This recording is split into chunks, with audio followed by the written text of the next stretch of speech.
Montserrat, a tiny overseas territory of Britain in the Caribbean, with a population less than the average attendance of fifth-tier Wrexham. If the Montserratian tennis player was ever to make it to the final of Wimbledon, the whole nation could fit into centre court with 10,000 spare seats. However, there is one problem with this. There has never been a professional Montserratian tennis player, probably due to the fact that there isn't a single tennis court on the island. Since this is a save on Football Manager, not stick tennis, we should talk about the Football League. Formed in 1974, it was played sporadically, although not officially recorded, up until 1997, when the eruption of the Soufriere Hills left the capital Plymouth, the modern equivalent of Pompeii. And now I'm not talking about the football team on the south coast of England.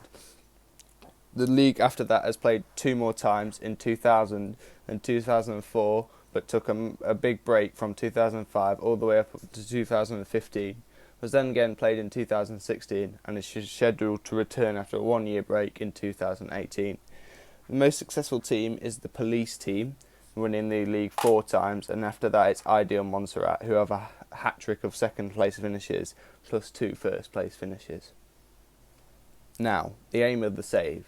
So first of all, we must win the Montserrat League, which should be pretty easy because we can poach players off other teams, as all the teams are amateur and therefore will all be on amateur contracts, and therefore we can just basically build the best team in the league with all the amateur players. Then we must win the Caribbean Club Shield, which qualifies us for the CONCACAF League. Then we need to win the CONCACAF League, which qualifies us for the CONCACAF Champions League.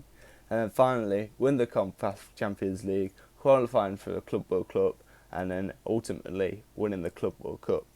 Alongside this, we're going to be managing the national team of Montserrat to see how far we can take the team with the worst youth rating on the game.